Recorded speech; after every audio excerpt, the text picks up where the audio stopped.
Here we go. Okay, record, of course. 17. Okay, I think we are live. I think we're live. Oh, there we Hello. go. Hello. Yes, and we are also recording.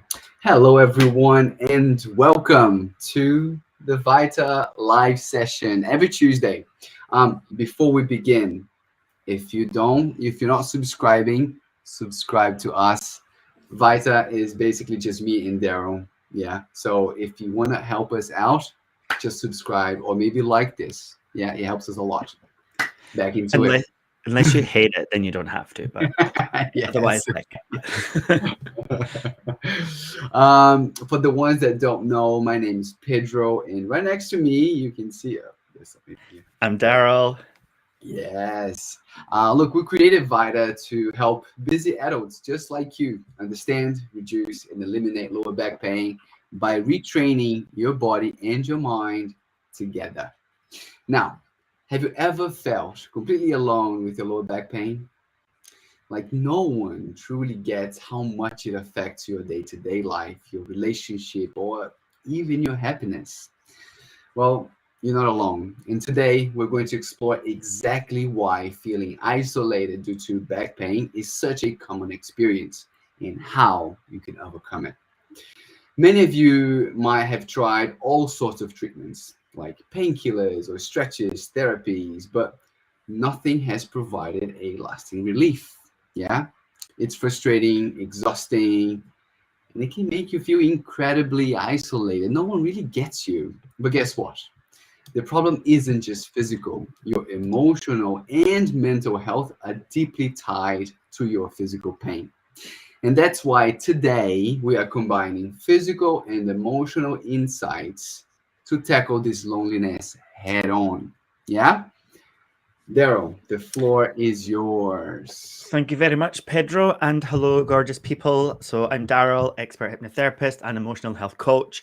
And we're going to explore how lower back pain can make you feel alone, but most importantly, what you can do about it, right? So what I'm going to talk about is the connection between pain, depression, serotonin, loneliness, and then the power of connection as a remedy that you can use to get out of it. And if you stay through this call, we'll go back and forward a little bit. Towards the end, I'm going to make a plan with you on how you're going to get out of it. So if this is you, if you're feeling lonely, even if you don't have back pain and you're watching this, if you're feeling loneliness, then we're going to make a plan to get you out of that, okay?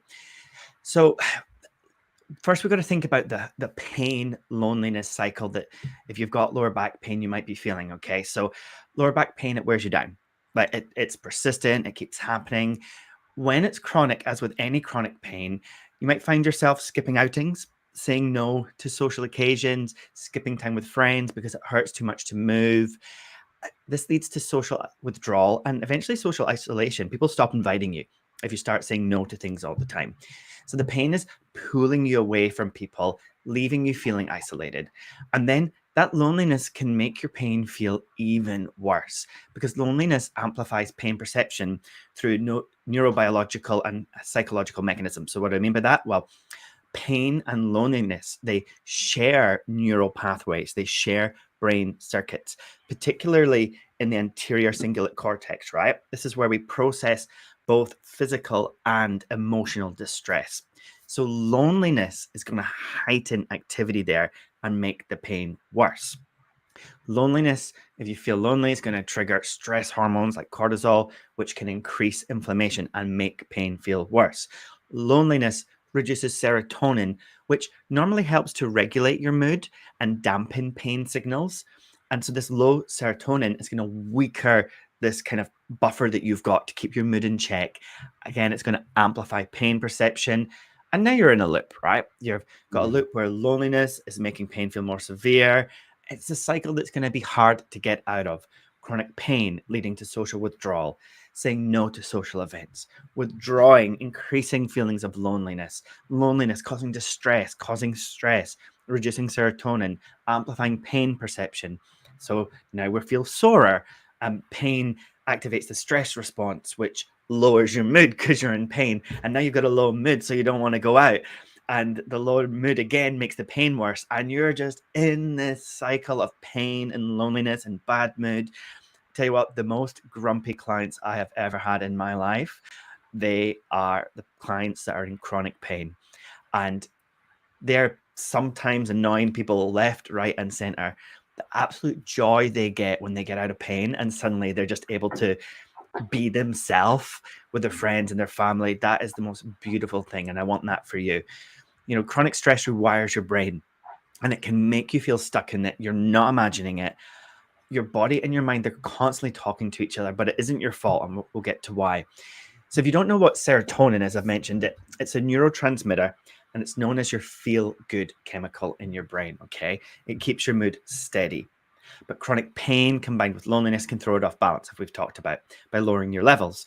When serotonin drops, depression and anxiety can creep in, making everything feel heavier, making everything feel scarier, less desirable. You just want to be in your shell. You just want to be wrapped up safe at home when that serotonin's low.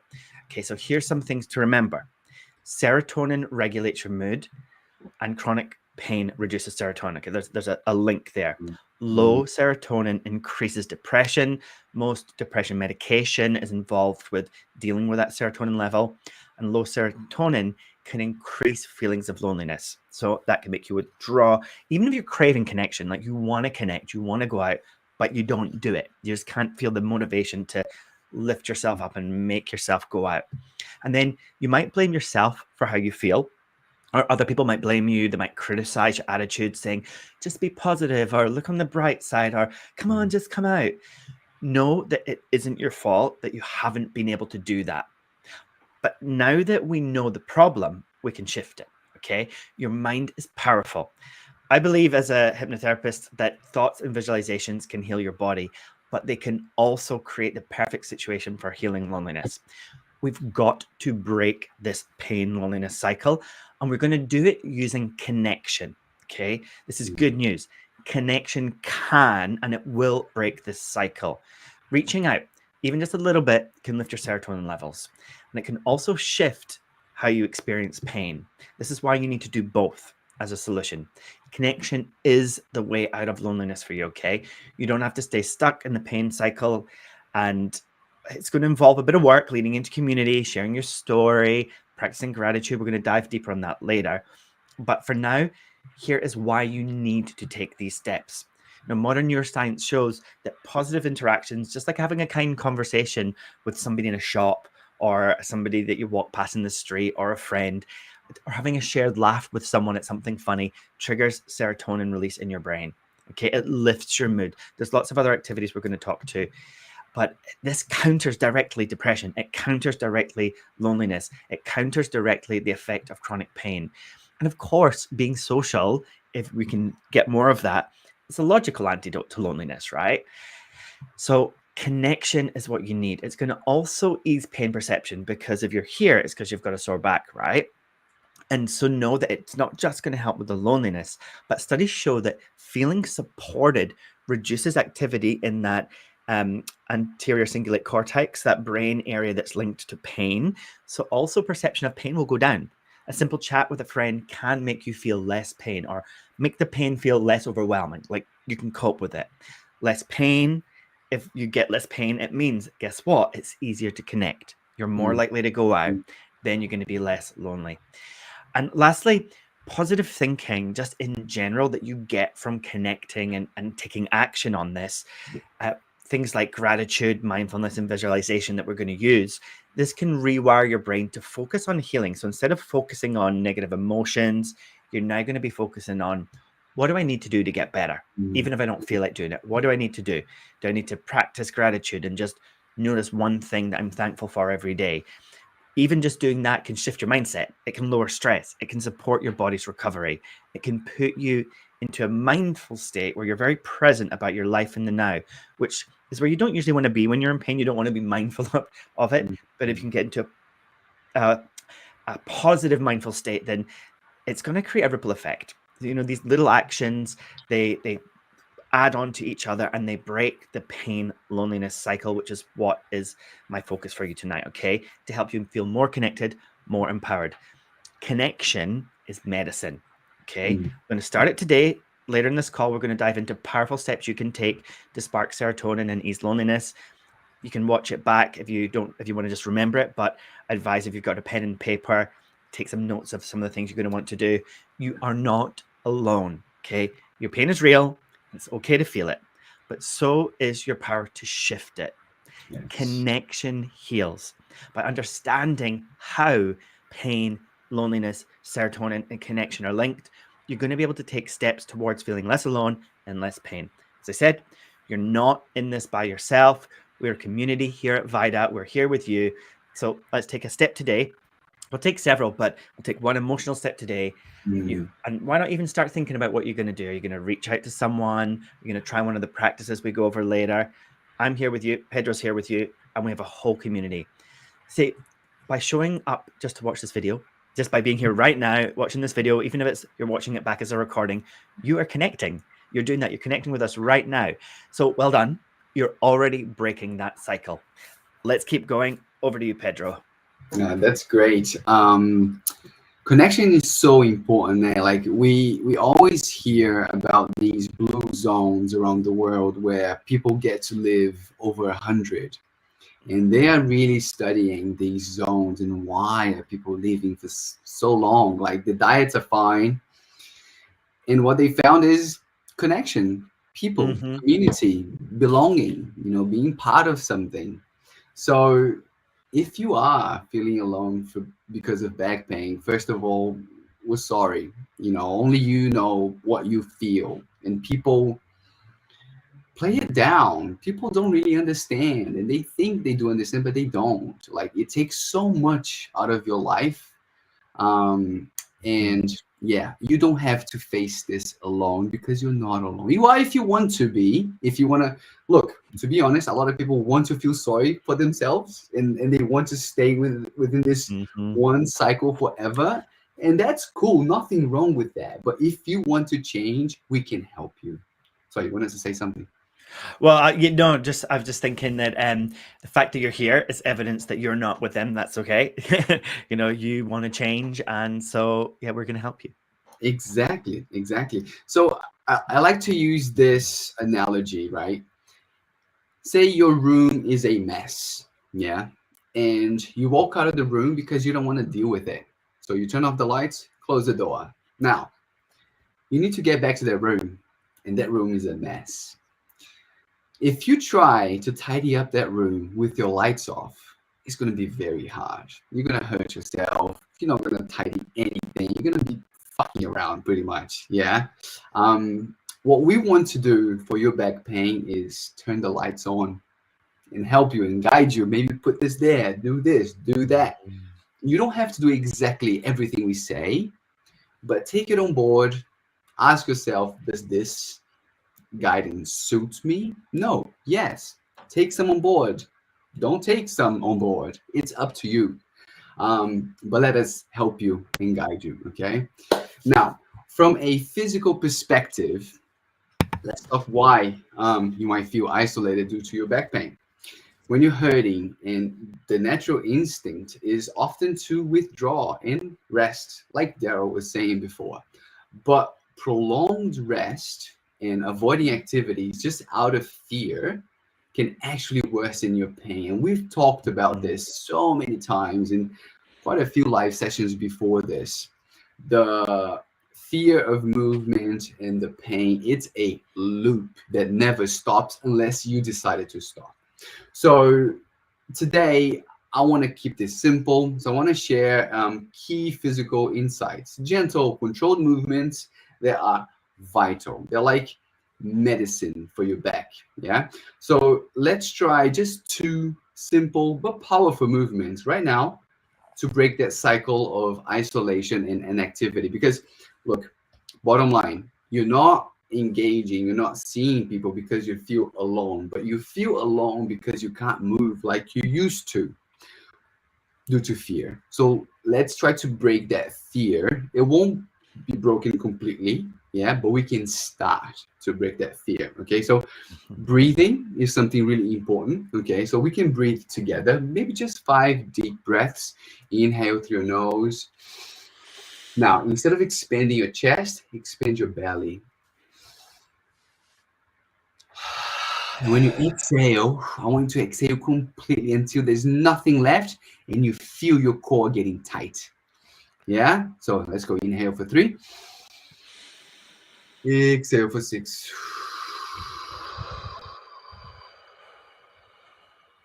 Make it feel tight. Touch it. Yes, your core is tight. Great. If you want to exhale for longer, exhale for longer. One more. Inhale. Exhale.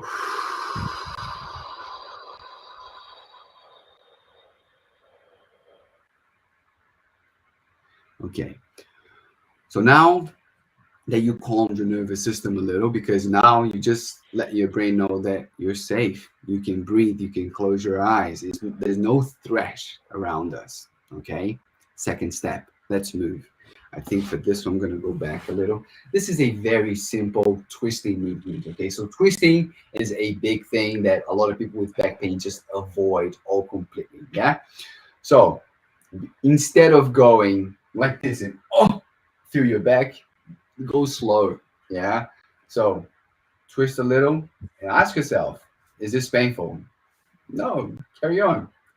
Twist. Use your knee here. Ooh. Yeah. Place your hand on your knee and slowly pulling yourself. And then before you go all the way, ask yourself, is this painful? No, it's not. Pull a little bit more until you start to feel a bit of a stretch on your back. Okay. Once you feel that stretch, breathe. 3 deep breaths. Ready? So pull, feel the stretch. Expand your belly. Inhale. Exhale. Feel your core getting tight. Last one. Inhale. Exhale. Now slowly come back. Slow. Okay. Now, secret. This is not going to solve your pain. Oh, what? What this will do is it will teach your brain that it's safe to move. And that's what we need. The goal here is not to get out of pain, but break away from the fear of movement. So any movement counts. If you're scared of twisting, yeah, twist. If you're scared of bending, bend. Be curious. Go towards it. Understand what your back can handle and what your back cannot handle. Look, your issue, 90% sure, it's not physical. It's likely to be in your brain. If you break your arm, your bone is going to heal within 12 to 14, sometimes 16 weeks. Yeah. A lot of people are under pain for years or months. It's not physical. Your brain thinks that this is your normal way of living. So you've got to teach it a different way to live. Yeah. So move with care. Okay. Respect your limits, but slowly pushing a little bit further. Yeah. Daryl, back to you. Awesome. I like it. 2 simple things. I also have 2 simple movements, Pedro, that one can do to break loneliness pain cycle. The first one is this. The second one is this.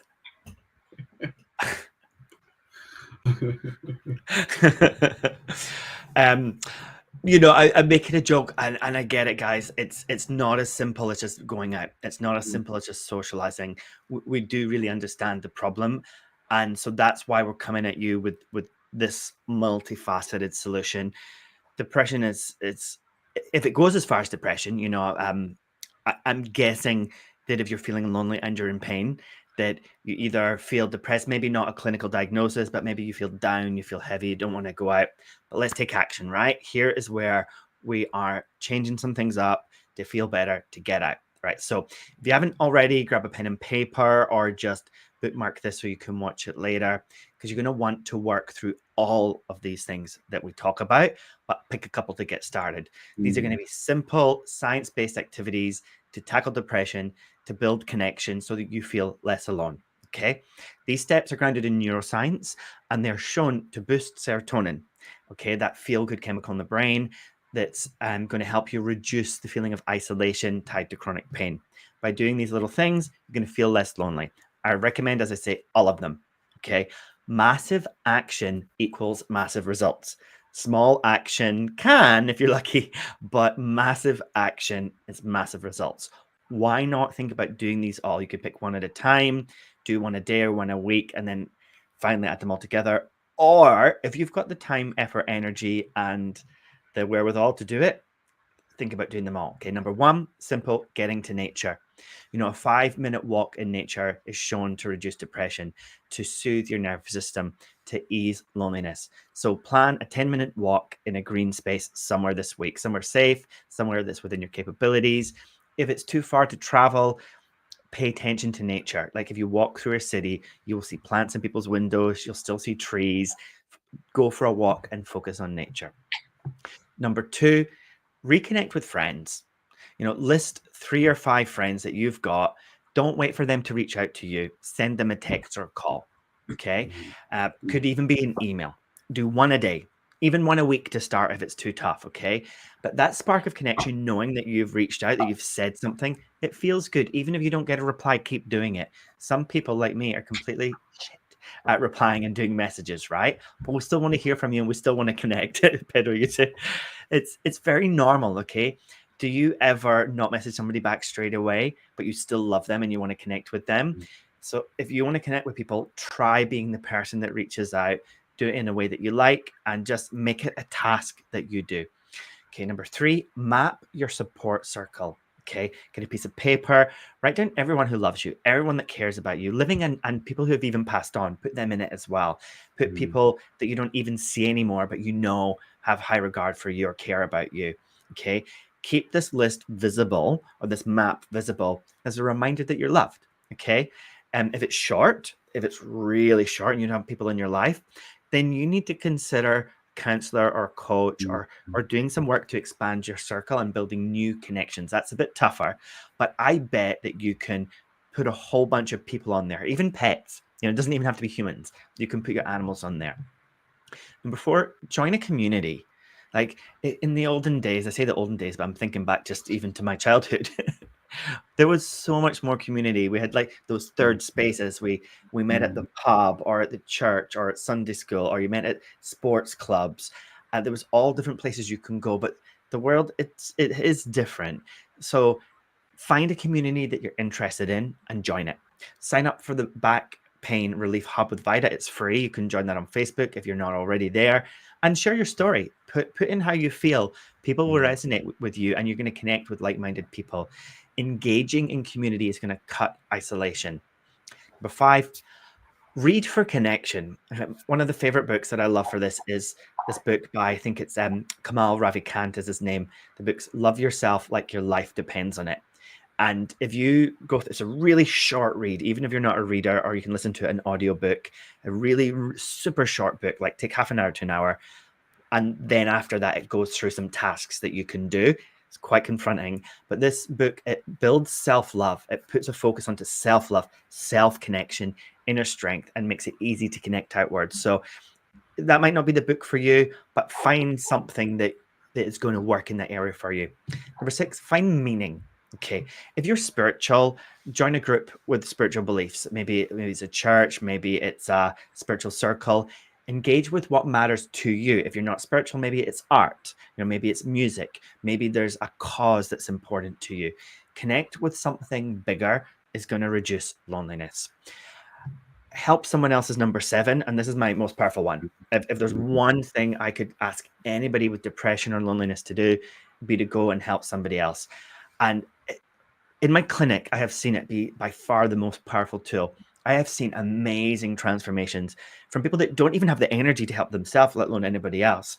But when they pick a cause that matters to them and they volunteer, and maybe they have time, so they give time, or maybe they don't have time, but they have money, so they give money. It just transforms them because it takes you outside of yourself and it gives you a little buzz. It gives you a little feel good. If you don't have time and you don't have money, Do something little, like help an elderly neighbor with a little bit of weeding just for 10 minutes one day, or even just offer a kind word the next time you're at the petrol station or buying something in the shop. Just compliment a stranger. These little acts of kindness, they actually shift your focus, right? And it Mm, sparks the serotonin and lifts you out of that isolation feeling. It genuinely works. Give it a go. Couple more. We'll finish with 8. Gratitude journaling. We're big on journaling in Vita. It's always an optional activity because some people hate it. If you like journaling, write one thing a day that you're thankful for: a friend's smile, a cozy moment. This mm, boosts your mood and fights loneliness. The last 2 are my favorite too. So, number 9, dance it out.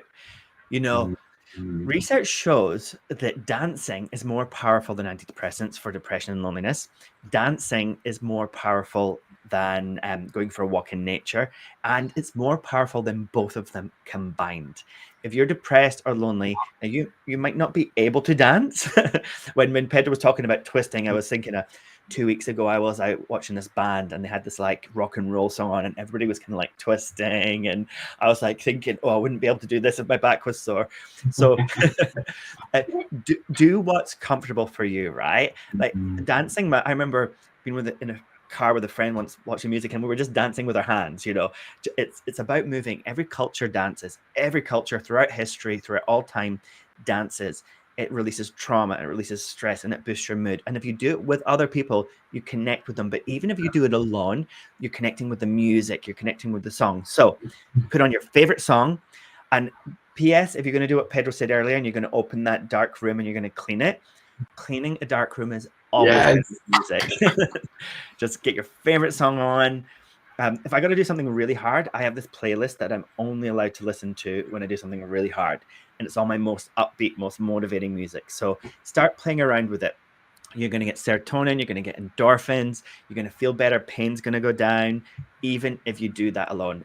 Now, the last one is bond with an animal. Okay. So maybe you hate animals and they're not for you. That's okay. Go to a zoo and look at them through cages. Okay.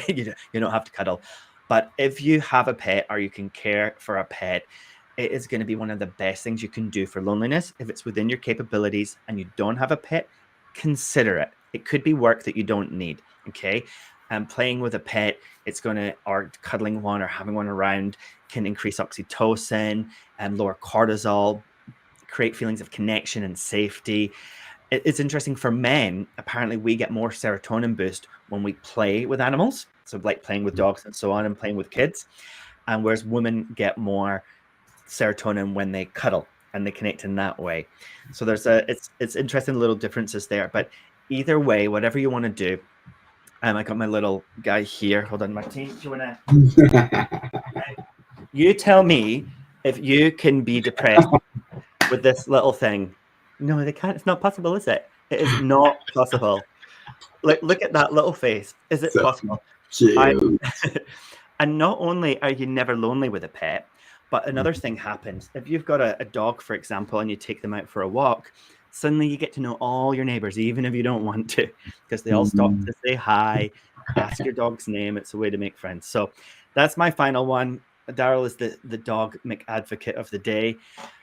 Remember, neuroscience shows that connection through these methods that we've just discussed activates increased serotonin, increases action in the anterior cingulate cortex, and that's going to reduce pain and loneliness when it's linked to pleasurable activities. Okay, so do these steps, rewire your brain. Okay, you belong connected to community, and pick one to start today. Okay, even if this seems a lot, you're like, oh my god, no, I'm not doing all that. Just pick one: a mhm, text, a mhm, walk, a small kind act. mhm. Because remember, big change can be made up of small steps. Back to you, Pedro.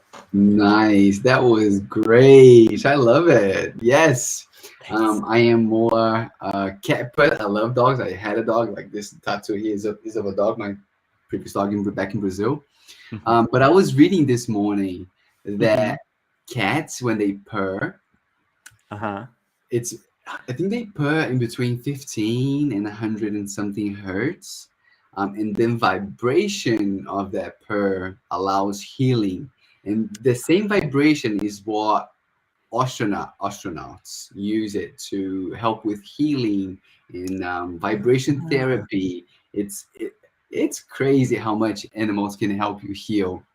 Um, anyway, so today you've learned two